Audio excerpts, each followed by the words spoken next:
My friend, let me tell you a truth that will shock you.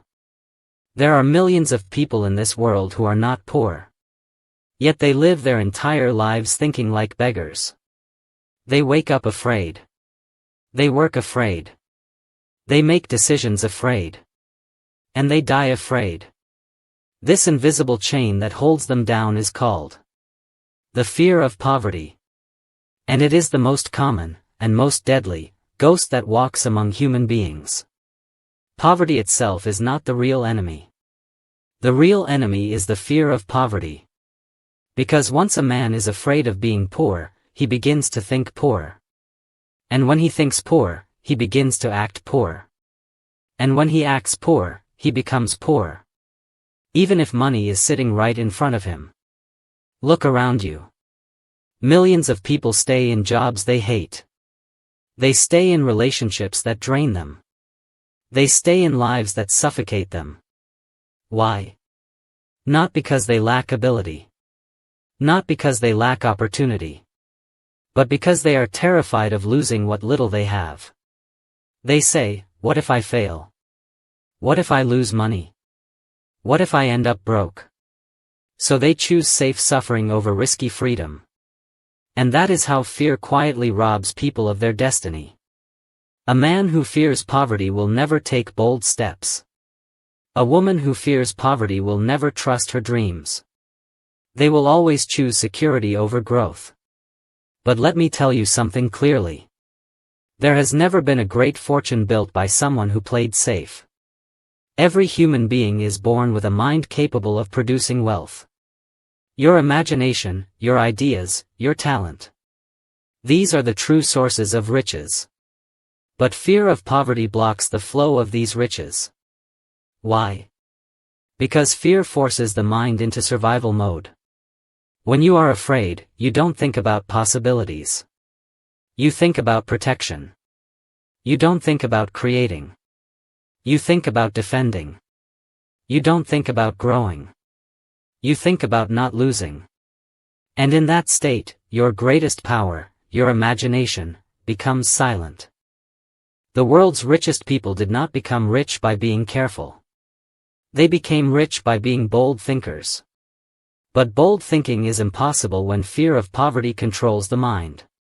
Let me tell you a secret most people don't understand. Poverty begins in the mind, not in the wallet. A person can lose all his money and still be rich. Because he knows he can create it again. Another person can have a steady income and still be poor. Because he is always afraid it will disappear. The first person has confidence. The second person has fear. And fear is the real poverty. Have you noticed how some people are obsessed with money? They hoard it. They protect it. They fear losing it. That is not wealth, that is fear in disguise. True wealth is the knowledge that you can create value anytime.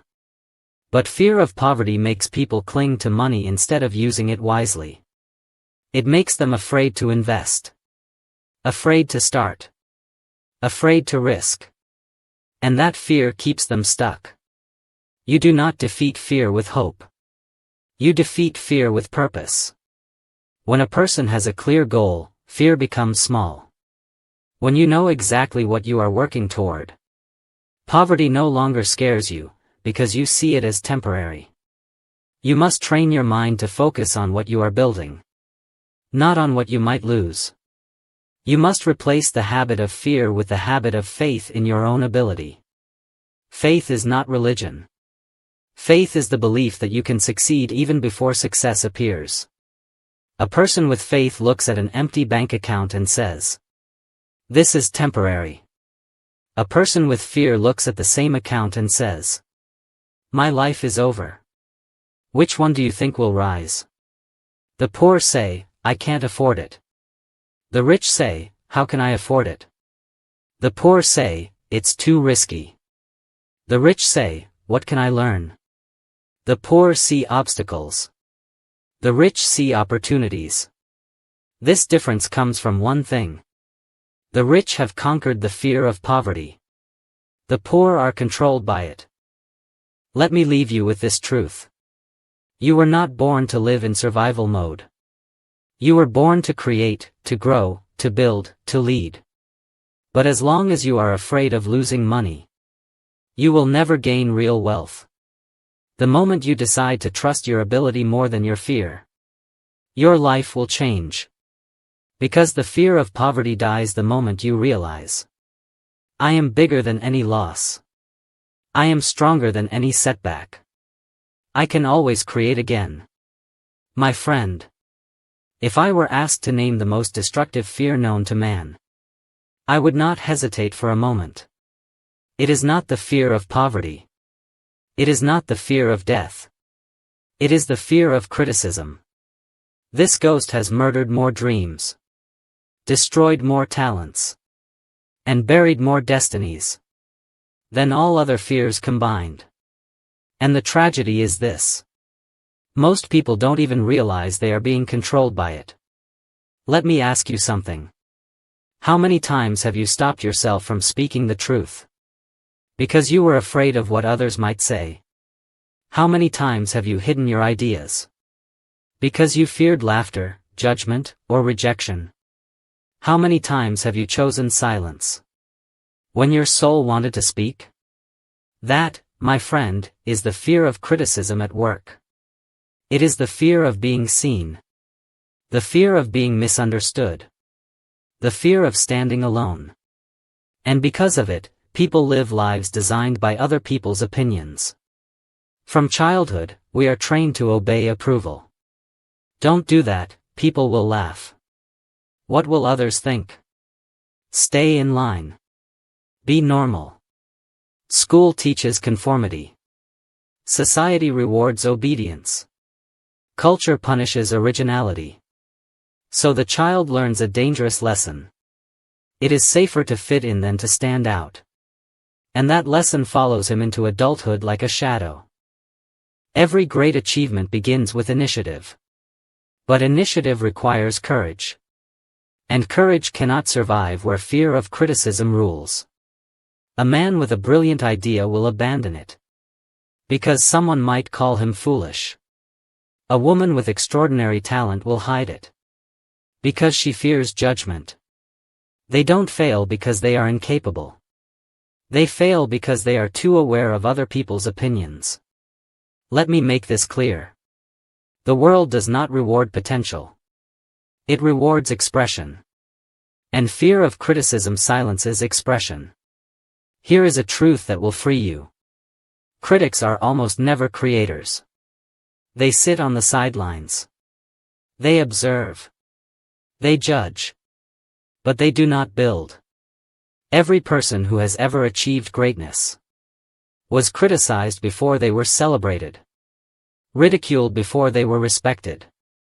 Doubted before they were admired. If you wait for approval, you will wait forever. When you depend on approval, you surrender control of your life. Your happiness becomes dependent on applause. Your confidence becomes dependent on validation. Your decisions become dependent on acceptance. You stop asking, "What do I want?" and start asking, "What will people think?" That is not living. That is emotional slavery. And no man or woman can fulfill their destiny in chains. Many people believe that avoiding criticism will bring peace. They are wrong. Avoiding criticism brings regret. Because deep inside, they know. I could have tried. I could have spoken. I could have become more. And that silent regret is far more painful than any criticism from the outside world. Every great leader, thinker, and innovator had to develop one essential quality: the courage to be misunderstood. If you want to live an uncommon life, you must accept uncommon reactions.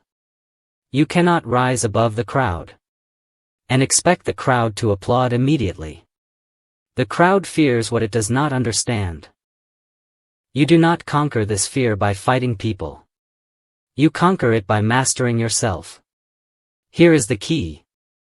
Stop seeking approval. Start seeking purpose. When your purpose becomes stronger than your need for acceptance, criticism loses its power. You must train your mind to value self-respect over popularity. Ask yourself daily, am I living my truth, or someone else's expectations? Another powerful truth. Opinions are not facts. People criticize based on their fears, insecurities, and limitations. Not on your potential. When someone doubts you, they are revealing their own boundaries, not yours. Never allow someone else's opinion to become your identity.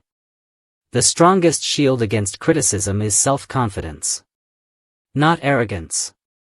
Not ego. But quiet certainty. The certainty that you are growing. The certainty that you are learning. The certainty that you are moving forward. A confident person listens to criticism without being controlled by it. Let me leave you with this final truth. You cannot fulfill your destiny quietly. You cannot live boldly and remain uncriticized. The fear of criticism disappears the moment you decide. I would rather be judged for who I am than praised for who I am not. When you choose authenticity over approval, freedom enters your life. And freedom is the foundation of greatness. My friend, of all the fears that haunt the human mind, none is more subtle, and none more cruel, than the fear of ill health. This ghost does not shout. It whispers. It does not strike suddenly.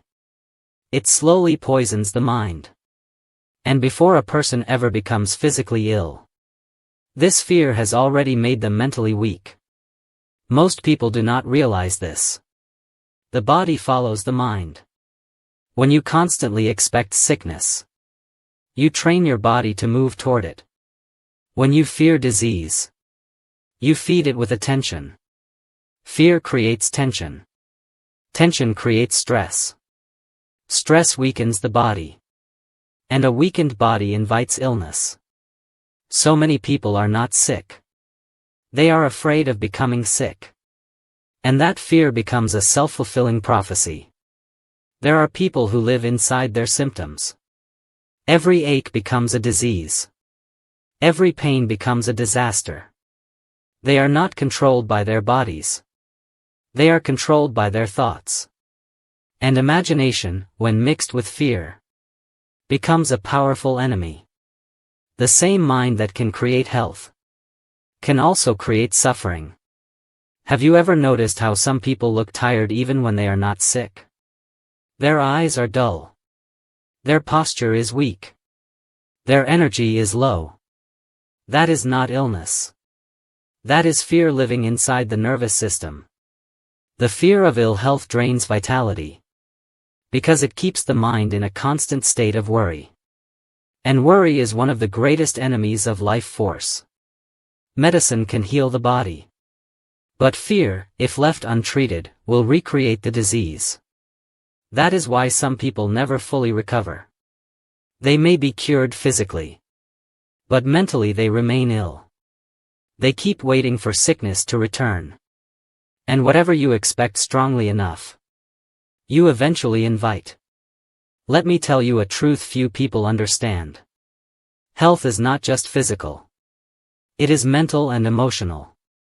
A person who believes in recovery recovers faster. A person who expects weakness becomes weaker. The body listens to belief. That is why faith is not a luxury. It is a necessity for health. Modern science has proven what wisdom always knew. Fear weakens the immune system. When you live in fear, your body shifts into survival mode.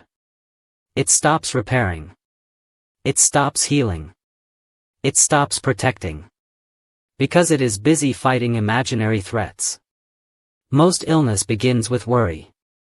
Worry about the future. Worry about aging. Worry about death. These thoughts slowly erode health. A peaceful mind creates a strong body.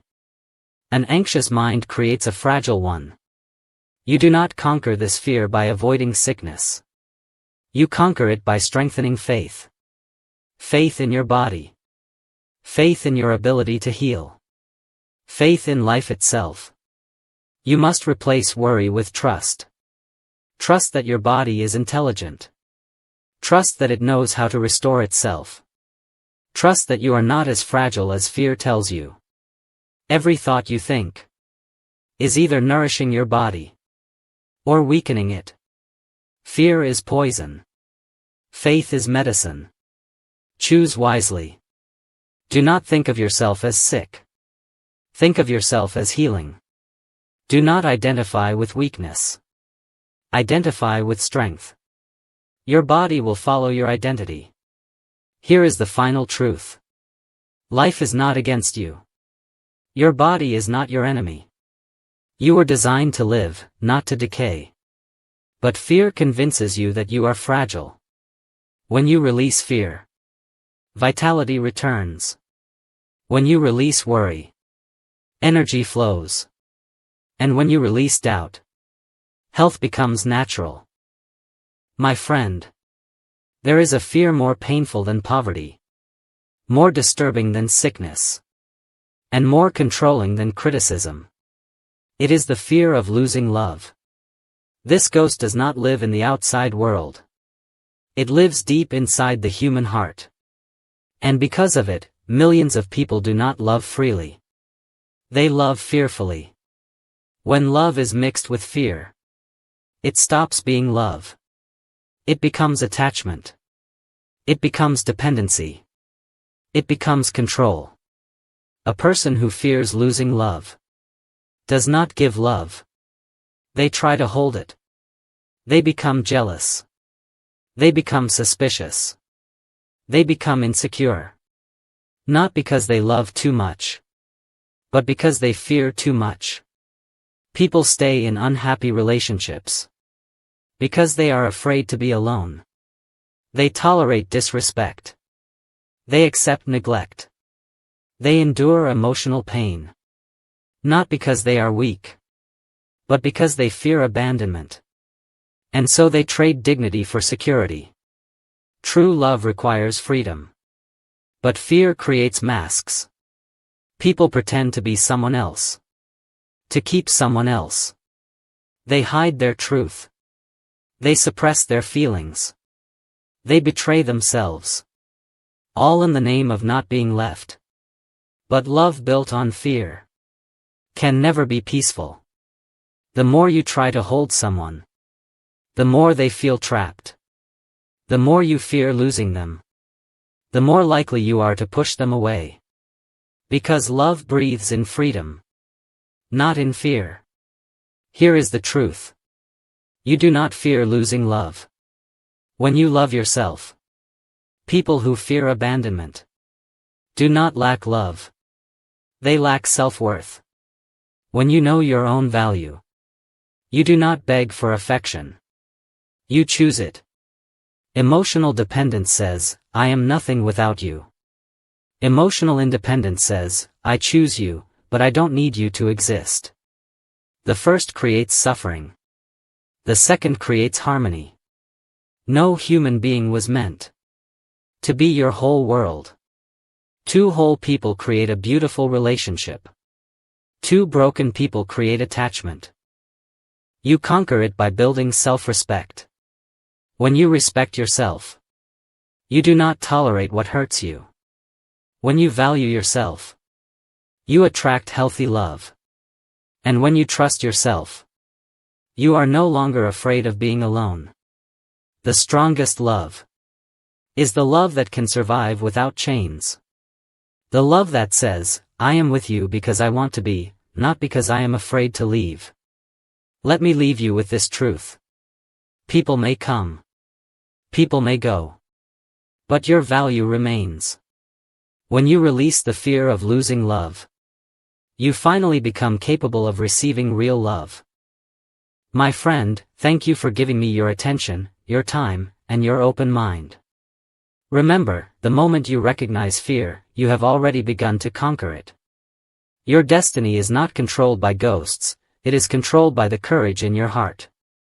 Go forward, think boldly, act with faith, and become the person you were born to be.